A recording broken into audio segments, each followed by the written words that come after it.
Ayak, ayak, ayak. Ayaklarım üşüyor. Ayaklarım üşüyor. Ayaklarım üşüyor. Bende sol ayak kırık. Bende sol ayak kırık. Bende sol ayak kırık.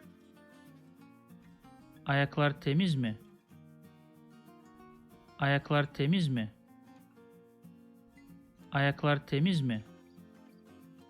If you like this video, please subscribe to my channel below for more videos on Turkish grammar, vocabulary, and pronunciation.